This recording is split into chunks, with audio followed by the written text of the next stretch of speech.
हरे कृष्ण। कृष्णनगर घूर्णी गांगुलीपाड़ाय अवस्थित श्रीगोपाल मंदिरे आज आमरा श्रीमद् भागवत गीता ग्रंथ आस्वादन करछि।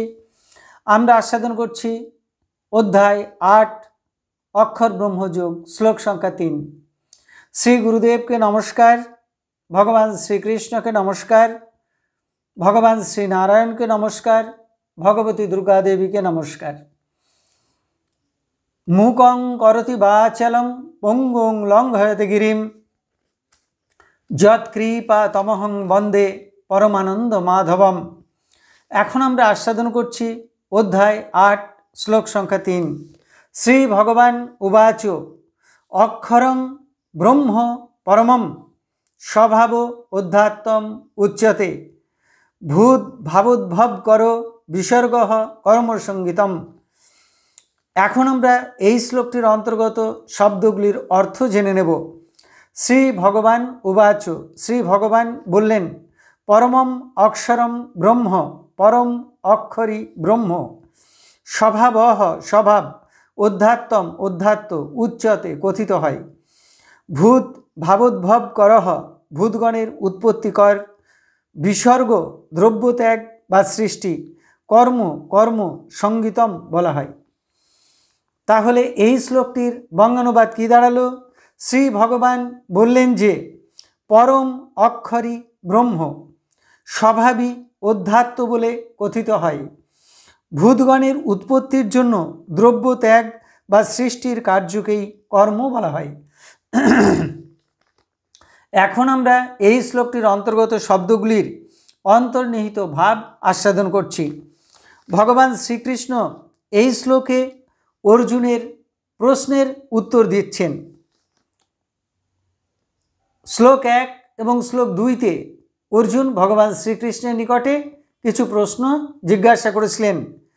এই 3 এবং 4 নম্বর শ্লোকে ভগবান সেই প্রশ্নের উত্তর দিচ্ছেন। অর্জুন জিজ্ঞাসা করেছিলেন ভগবানকে যে ব্রহ্ম কি। তার উত্তরে ভগবান বললেন যে পরম অক্ষরই ব্রহ্ম। অক্ষর আর খর দুটি শব্দ।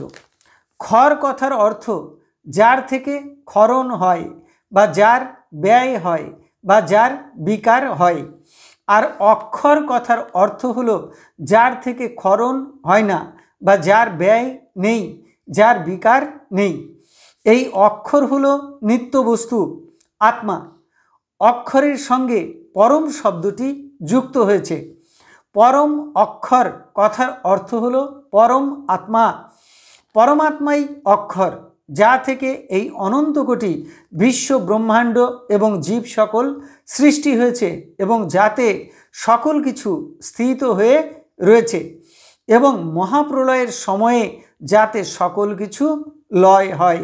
তিনি হলেন পরম অক্ষর, তিনি পরম ব্রহ্ম, তিনি পরমাত্মা। শাস্ত্রে বলছেন এক ভগবানকেই কখনো পরম ব্রহ্ম, কখনো পরমাত্মা, আর কখনো বা ভগবান বলা হয়। কোনো কোনো আচার্য ব্রহ্ম অর্থে জীব আত্মা এবং পরম ব্রহ্ম বলতে পরমাত্মাকে বুঝিয়েছেন।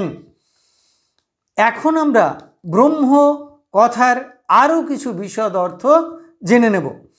ব্রহ্ম হলো সবচেয়ে বড় বস্তু, যার চেয়ে বড় আর কিছু নেই। এই বিশ্ব ব্রহ্মাণ্ডের সকল কিছু নিয়েই ব্রহ্ম, একটু কিছু বাদ দেবার উপায় নেই। শ্রী শ্রী রামকৃষ্ণ পরমহংসদেবের কথায় একটি বেল কি?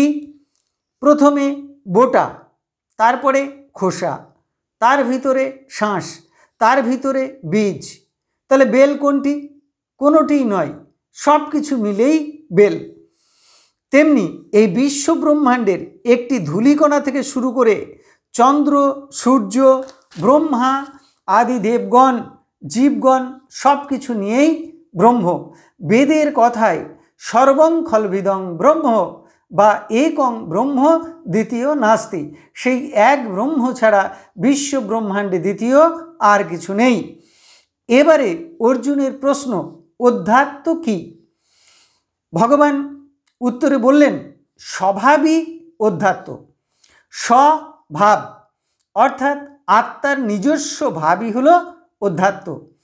আত্মা হলো অবিকারী, অক্ষয়, অব্যয়। জীবের এই আত্মা পরমাত্মা থেকেই সৃষ্টি হয়েছে। পরমাত্মা থেকে কিভাবে জীবাত্মা সৃষ্টি হলো এই বিষয়ে যে আলোচনা তাই অধ্যাত্ম। জীবাত্মা বিষয়ে যে আলোচনা তাই অধ্যাত্ম। কি করে জীব দেহবন্ধনে আবদ্ধ হলো, কিভাবে দেহবন্ধন থেকে মুক্ত হবে, সেই বিষয়ক আলোচনাই আধ্যাত্মিক আলোচনা বা অধ্যাত্ম। এবারে অর্জুনের প্রশ্ন, কর্ম কি? তার উত্তরে ভগবান শ্রীকৃষ্ণ বললেন যে দেবতার উদ্দেশ্যে বা ভগবানের উদ্দেশ্যে যে দ্রব্য ত্যাগ তাকেই কর্ম বলা হয়, বা সৃষ্টির কার্যকেই কর্ম বলা হয়। ভগবান বা পরমাত্মা বা পরমব্রহ্ম একাই ছিলেন সৃষ্টির আদিতে। তিনি সংকল্প করলেন যে আমি বহু হব, নিজের সাথে নিজে খেলা করব। সৃষ্টির নিমিত্ত এই সংকল্প গ্রহণই প্রথম কর্ম।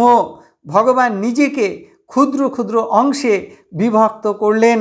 তার ইচ্ছাতেই মায়ার শক্তি, মহত্তত্ত্ব, অহংকার তত্ত্ব, পঞ্চতন্মাত্র, পঞ্চকর্মেন্দ্রিয়, পঞ্চজ্ঞানেন্দ্রিয়, মন সব কিছু সৃষ্টি হয়েছে। প্রকৃতি এবং পুরুষের মিলনে অনন্ত কোটি বিশ্ব ব্রহ্মাণ্ড এবং জীব সৃষ্টি হয়েছে।